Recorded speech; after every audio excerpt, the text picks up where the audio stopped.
Welcome to This Day in His Story, created by American Heritage Worldwide, a reminder that every day holds something new to learn. Did you know that coconuts are one of the world's greatest travelers with their thick, waterproof husks, allowing them to float across oceans to tropical beaches around the world? Learn how coconuts are packed with fiber, vitamins, and minerals that can be enjoyed in countless ways, from refreshing coconut water to creamy milk to rich oil and sweet flakes. Discover that coconut husks and shells are useful for products like doormats, charcoal, filters, and eco-friendly materials. Imagine a seed that gets plunged into just corrosive, churning salt water. Right. It bakes under a relentless tropical sun. Yeah, and gets violently tossed by ocean currents for months on end. Exactly. And finally, it washes up onto a completely barren, uninhabited stretch of sand. I mean, most plants would be dead on day one. Oh, they wouldn't stand a chance. But this one, it sprouts, it thrives, and it eventually builds a global empire. Today, we're inviting you to celebrate that exact botanical survivor. Because today, June 26th, is National Coconut Day. It is a fascinating subject to tackle. Because, when you really examine the documentation we have, you quickly realize you weren't just looking at a fun tropical fruit. Right. You were looking at a highly sophisticated piece of biological engineering. Okay, let's unpack this, because our mission today is to take a massive stack of curated sources. I mean, everything from historical geography and nutritional science to household utility and even the spiritual framing of this plant. Yeah, we are covering a lot of ground. We really are. We want to figure out how the ultimate tropical superfood works. We're going to track how coconuts managed to conquer the globe without any human help. Which is wild. It's totally wild. And we'll break down the actual mechanics of their health benefits, explore their incredibly surprising zero-waste household uses, and, well, look at the deeper purpose behind their existence. The journey is just remarkable. We are essentially following this plant from the harshest ocean currents directly to your kitchen table. Yeah. And maybe even to the mattress you sleep on. Wait, really? The mattress? Oh, absolutely. We will definitely get into that. Okay, but before we can even talk about eating coconuts or sleeping on them, we have to understand how they managed to reach practically every single tropical beach on planet Earth. Right. Because when you look at the sources, the origin story reads like a massive geographical mystery. The geographical footprint is staggering. I mean, if you look at the southern hemisphere, practically every major tropical region claims to be the original birthplace of the coconut. Oh, wow. Like who? Well, you have Southeast Asia, the Philippines, Indonesia, Malaysia, and Australia. They all lay claim to it. But see, we aren't talking about a plant that just slowly hopped across a continuous land bridge. No, not at all. You are talking about vast expanses of open, brutal oceans separating these regions. Exactly. I look at the physical traits of a coconut, this massive, heavy seed, and I have to ask, how did it naturally spread across thousands of miles of water? It's a great question. Because salt water is highly corrosive, It destroys the cellular structure of almost every other seed on Earth. It's essentially a perfectly designed long-distance botanical sailboat. So how did these specific traits practically guarantee their global takeover? What's fascinating here is the sheer mechanics of its biological design. You were looking at specialized, multi-layered armor. Armor? Right. Yeah. The ocean currents acted as nature's global distribution system. But to survive that ride, the coconut had to evolve 3 distinct protective layers. Okay, break those layers down for me. How does the anatomy actually work? First, you have the outermost layer, the exocarp. This is the tough, leathery skin. Okay. Think of it as a waterproof hull on a ship. It tightly seals the inner structures off, preventing the corrosive salt water from seeping in and rotting the seed. So that keeps the salt out, but coconuts are incredibly heavy. If you drop a solid rock with a waterproof coating into the ocean, it still sinks to the bottom. Right, which brings us to the second layer, the mesocarp. And this is the thick, fibrous husk. Oh, the part we usually see stripped away at the store. Exactly. This layer is brilliantly engineered. It isn't solid. It is packed with millions of tiny air pockets. No way. Yeah. It functions exactly like a built-in life preserver. It ensures the heavy inner seed remains buoyant and floats right at the surface of the water where the currents are strongest. Wow. So it has a waterproof hull and a life preserver. It really does. And finally, you have the endocarp. That's the hard, woody shell that we are used to seeing in the grocery store. Right, the classic brown coconut with the 3 little eyes. Exactly.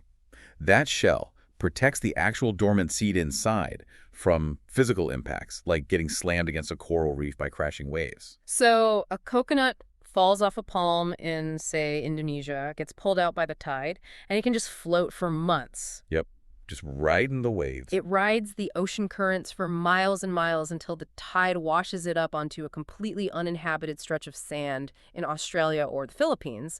And because the inside is completely protected, it just sprouts and starts a new forest. The design is so resilient that it allowed the coconut to colonize the tropics entirely on its own. They built their own empire just by riding the waves. That is incredible. So we have this virtually indestructible seed that survives the harshest oceans. But the transition from how it survived to what is actually inside that resilient shell brings us to its value for human consumption. Yes, the nutritional payload. So what does this all mean? I mean, we hear the word superfood thrown around so much that it honestly sounds like a marketing buzzword. Oh, I totally agree. It is often used as a buzzword. Right. But the sources categorize the coconut as a superfood based on a very specific, highly concentrated mineral density and the sheer variety of its edible forms. We're talking shredded flakes, liquid coconut water, milk, and cream. Wait, I have to push back a little here. Okay, go for it. For years, particularly in the 90s, we were told coconut oil was packed with saturated fat and to just avoid it at all costs. It was treated like a dietary villain. It really was. So how do our sources reconcile that history with calling it a superfood today? It is a crucial distinction, and it comes down to understanding the mechanics of how our bodies process different types of fats. Okay. The saturated fat in coconut oil is primarily made up of medium-chain triglycerides, or MCTs. I've seen MCT oil in health food stores. How do MCTs act differently in the body compared to the fat in, say, a fast food hamburger? Well, most fats we consume are long-chain triglycerides. To digest those, your body has to release bile and pancreatic enzymes, break them down to the intestines, and then route them through the lymphatic system. That sounds like a lot of work. It's a slow process, and the body often just stores those long-chain fats in our adipose tissue for later. Meaning it turns into body fat. Right. But MCTs bypass all of that. They go directly from your digestive tract to your liver, where they are immediately converted into usable energy or ketones. Oh, wow. So rather than being stored as fat, the body burns it like high-octane fuel. Exactly. That is why the sources point to coconut oil supporting healthy metabolism and providing immediate energy.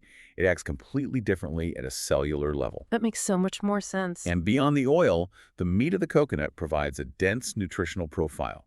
It is rich in fiber, vitamin B6, iron, and a specific lineup of vital minerals. Which ones? You're looking at magnesium, manganese, phosphorus, selenium, and zinc. I mean, that reads like a premium multivitamin label. It really does. But the sources also emphasize that these nutrients are bioavailable. So why are these specific minerals so vital, and what does bioavailable actually mean for the person eating it? Right, so bioavailability refers to the proportion of a nutrient that actually enters your systemic circulation and can be used by your body. Okay. You can take a cheap, synthetic multivitamin, but your body might only absorb 10% of it and flush out the rest. Because it doesn't recognize the chemical structure. Exactly. So the body just treats it as expensive waste. Correct. But because the minerals in coconut meat are bound in natural food structures alongside healthy fats and fibers, your digestive system recognizes them. The absorption rate is significantly higher. It is the completeness that stands out to me. Yeah. If you are stranded on one of those tropical beaches the coconut colonized, this single plant gives you pure hydration through the liquid coconut water. Absolutely. It gives you immediate high-quality energy through the MCTs in the oil, and it gives you bioavailable complex nutrients and fiber through the meat. This raises an important question. What other single food source in nature provides pure hydration, rapidly absorbed essential fats, dense calories, and a full spectrum of trace minerals, all wrapped in a sterile, waterproof container? There really isn't an equivalent. No. And that moves us from what goes into our bodies to what we do with the rest of the plant. Because the coconut operates almost like a zero-waste manufacturing facility. It really is zero waste.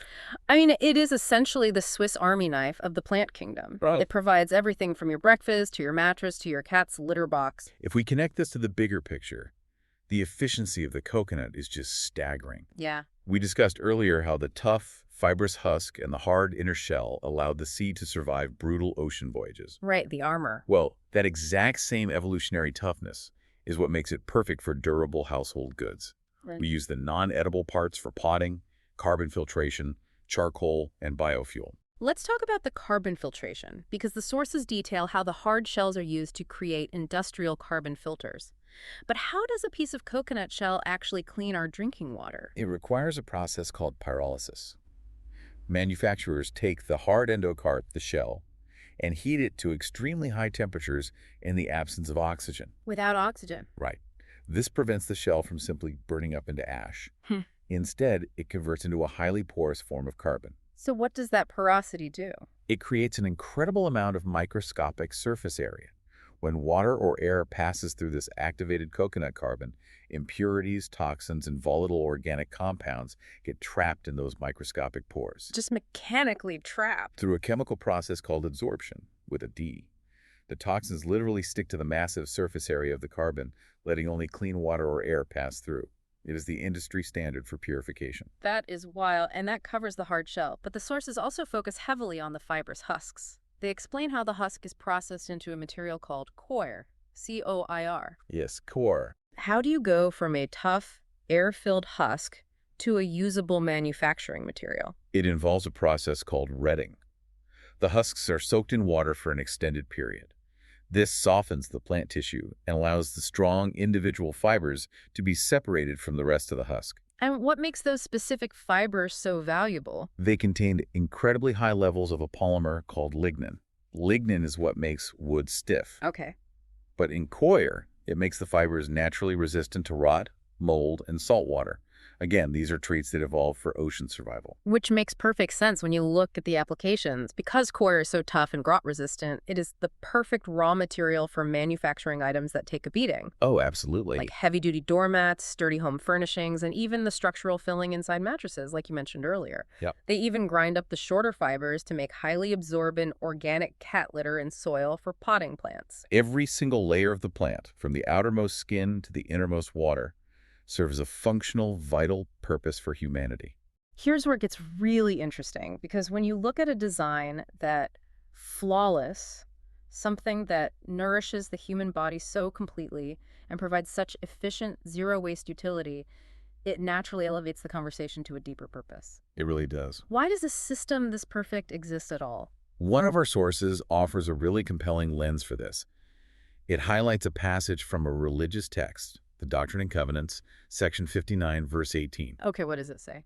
The quote states that all things which come of the earth in the season thereof are made for the benefit and the use of man, both to please the eye and to gladden the heart, to strengthen the body and to enliven the soul. To please the eye and to gladden the heart, to strengthen the body and to enliven the soul.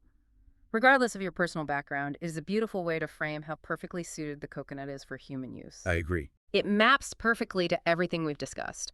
It strengthens the body through that highly bioavailable mineral profile and the MCT energy. It pleases the eye through the furnishings and decorations made from the coir. And it absolutely gladdens the heart through culinary joy. The sensory experience of eating coconut is deeply ingrained in human culture. And the source material pairs that broader philosophy with very literal, mouth-watering applications. Speaking of gladdening the heart, the sweet taste and aroma of coconuts are so deeply tied to the feeling of summer. Oh, for sure. For you listening right now, what is your favorite time or season to enjoy the sweet, rich flavor of coconut? Because the recipes included in the sources for National Coconut Day are fantastic, they suggest making a coconut cheesecake. Think about how the unique properties of the oil we discussed would impact a dessert like that. Oh, true. The rich, creamy texture of the coconut milk and the structural firmness of the oil acting together, it would elevate the mouthfeel of a cheesecake entirely. And for something savory, the sources highlight a black bean, avocado, and coconut soup. That is a brilliant combination. The savory, earthy notes of the black beans can sometimes be overwhelmingly heavy. Right, they can be a bit dense. But when you introduce a rich, slightly sweet coconut milk base, the fat naturally emulsifies the broth. It tempers the earthiness and creates a perfectly balanced flavor profile. They also include a recipe for coconut pancakes for breakfast. Nice. But what I really appreciate about the documentation we are diving into today is that it doesn't just hand you a list of recipes. It provides literal, step-by-step video guides teaching the listener how to unlock these ingredients themselves. The practical application is what makes the knowledge valuable. The sources show you how to take the raw plant and process it right in your own kitchen. Watching the video guide on how to husk and open a raw coconut is eye-opening. If you've ever tried to do it without knowing the technique, you know it feels impossible to get past that exocarp. It really illustrates the sheer physical resilience of the biological armor we discussed earlier. You don't just peel a coconut like an orange. Not at all. The video demonstrates using a heavy cleaver or a specialized spike mounted to a table to pry the fibrous husk apart section by section. Yeah, you really have to work for it. You realize how much mechanical leverage is needed just to breach the outer layers, and then there is a guide on how to make fresh coconut milk. Which is a remarkably simple extraction process once you actually have access to the inner meat. Grating the white meat and soaking it in hot water allows the natural fats and flavors to release into the liquid. And finally, they include a guide on how to extract and make your own coconut oil at home. Oh, that's fascinating. You take that fresh coconut milk and let it sit so the heavy cream separates and rises to the top. And then you gently heat it to separate the pure, clear oil from the proteins. Those visual guides are essential.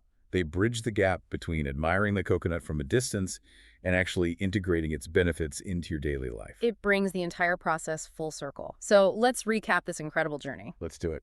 We started by looking at a wildly resilient seed packed with a built-in life preserver and a waterproof hull, riding ocean currents across the globe to colonize tropical beaches.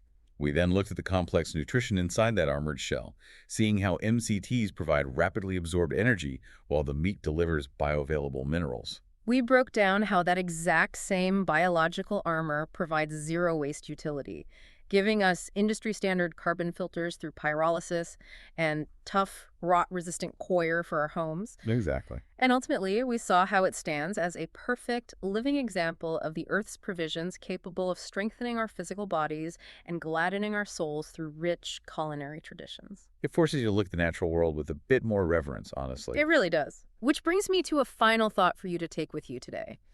The next time you are at the grocery store and you walk down the produce aisle and see a whole coconut sitting there among the apples and bananas, don't just see a tropical fruit.